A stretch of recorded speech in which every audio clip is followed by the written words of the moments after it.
Well, first of all, I should just talk about where it came from, because then you can see how it applies.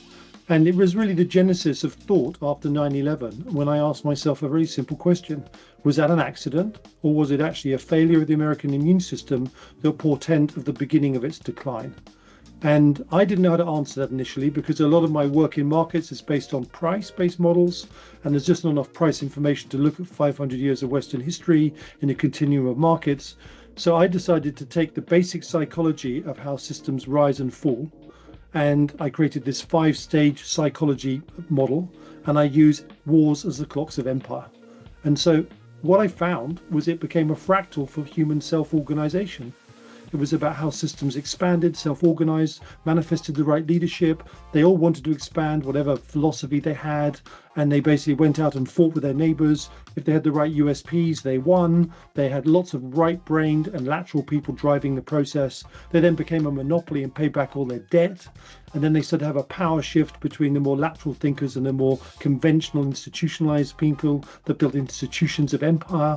And gradually they filtered out all their adapters, and then they became less adaptable, less productive. And then along came another system and knocked them off their perch.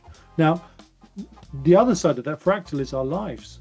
So let's go the other way, the individual. We're born, we're fairly helpless. We have no knowledge and no energy as a baby. And then as a young person, you have lots of energy and no knowledge.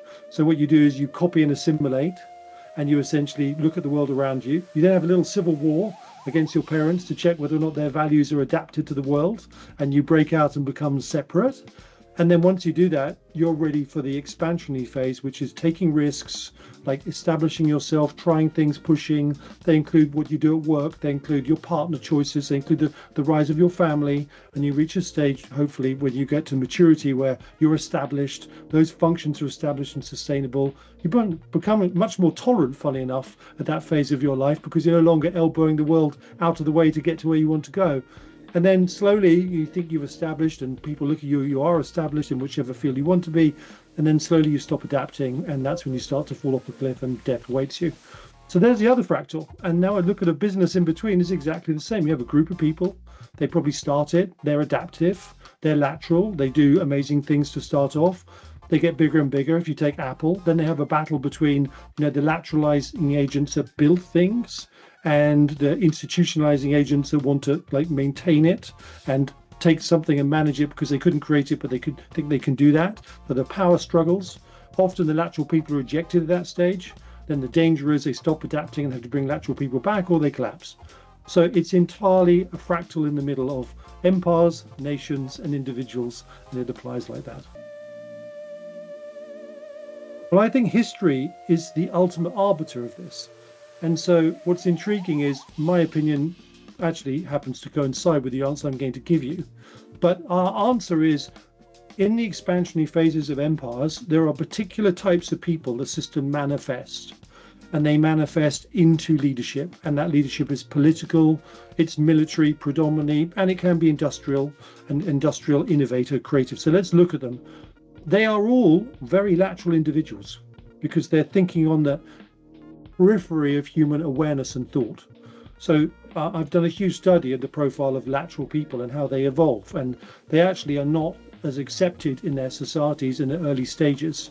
So they develop traits of individuality, they have perhaps self-doubt, they even match themselves with more conventional partners initially and then outgrow them, and essentially they come into themselves. And the description I'd say is a lateral-minded person doesn't think in algorithmic strings, they think in holographic images, and they're slow to learn apparently because they're populating the holograph and they're making links between the points.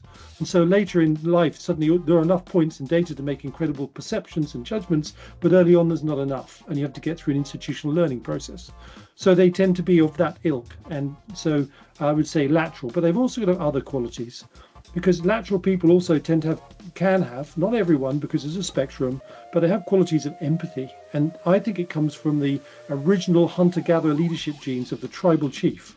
And empathy is important because if you can't read the people around you, when the time comes to go to war and you say charge, and you've misread it, you're charging on your own. So empathy is a key bonding mechanism that humans have used in societies, but especially warfare, that's then determined the success of societies. So we've got lateral thought processes, we've got empathy and intuition used, because intuition is not just some random flaky process. It's a higher governing mechanism that operates on the periphery of awareness and leads to the greatest insights I think humanity manifests. But there's another part too that's really interesting, is courage, because you need courage to be out front, you need courage to be alone, and you need courage to execute your visions. And you need another thing, you need a sense of service. So I can find people like that in decline, and they are far more self-serving, and ultimately their purpose is corrupted in the outcome. But in expansion, when they serve the system they lead and they balance their egos with the system's needs, we see the greatest leaders in history. It's not for an accident that we revere Nelson, not just because of the outcome at Trafalgar, but because his men absolutely adored him. They adored him because he gave them belief, and he fought with boldness, and he was determined to eradicate the enemy, and they absolutely cried when he died. His stories of these sailors after Trafalgar crying at the death of their admiral, and they were an amazing, I would say the Royal Navy was a generational fighting machine without peer, because it was lateralized over 5 generations of sea fighting. So this is an exceptional case. Wellington was another one. He may have been a miserable aristocratic man, but his men loved him because he gave them victory and was judicious with their lives, and he never lost a battle. So there are 2 great characters. Marlborough is another man that basically was great. He had political vision and military vision, and he was rewarded with Blenheim Palace by the victory. And the victory wasn't the end of the British Empire's curve, it was the beginning. It was the fact that we could do it in the continent again, and we were powerful.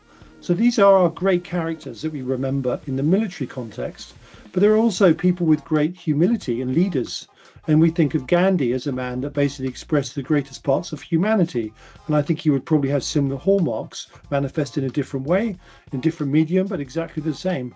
But probably one of my favorite is Churchill. And I think Churchill does deserve the man that basically saved the Western world.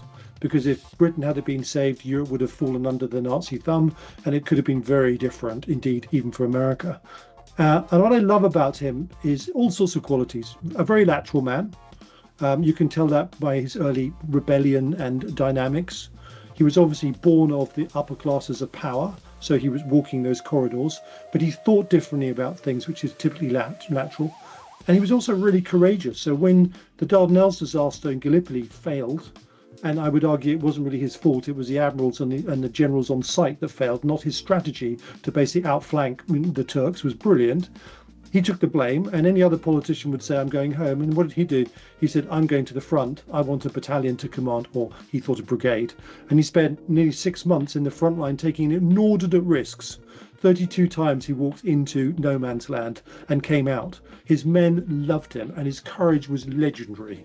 Now, there's a man with personal courage, a person with great vision, and when it came to the Second World War, he'd obviously been a part of the First, so it was a rerun, and he had strategic vision. He'd studied the wars of Marlborough and understood the French dynamic. He was a man of great lateral thought, of great study and human understanding. But he was also flawed. I mean, he had obviously black spot, black dog, whatever it was, because he was a depressive, cyclical depressive. And I think actually his wife demands absolute recognition in holding him together at our time of need. So in this case, it wasn't just a great man, it was a great couple. And she really deserves huge recognition for that. So they're just some of my favorite people. I think actually the strategic thinking of our current military needs to learn from history, first of all, because we have forgotten grand strategy. And grand strategy is a nation's vision of its place in the world and all of the pillars it needs to manifest its statehood, whether it's trade, whether it's diplomacy, whether it's immigration, whether it's tax policy that encourages growth or not, and its defense according to the threats it faces. And sadly, grand strategy is totally absent from the Western world. It's one of my big topics. I've written a lot about it. I've studied every empire's strategy of success and failure, and they all come down to very common pieces. Unity of command is one, as in one organization in command. So that's important because I'm not really sure one person is in command of actually our government. I think no one's in command. So we're not going to learn from that one. So I think that's the first lesson, is your command structure needs to be appropriate. And this is a very difficult thing. If you're a lateral person in charge of a business, then your time has come. But you need to surround yourself by linear people to execute the disciplined, iterative process of a grand strategy. If you're a linear thinker, and what I'm saying is really quite offensive, because you find this concept difficult, that there are other humans who think differently, then you have to really ask yourself a simple question. Do you serve the people you lead in your organization, or do you serve yourself? If you serve the people you lead, you need to surround yourself by adaptive lateral thinkers who are going to irritate the hell out of you to create adaptive strategies to get your business to the new place. And if you do that, you can succeed, especially if you have good political skills to hold it all together. But adaptation is a must now, and that's the biggest lesson of all. We need to adapt. And I suggest that actually in the civilian context, if you've come to my site, there are all sorts of things I've written about grand strategies of empires, and they're all remarkably similar.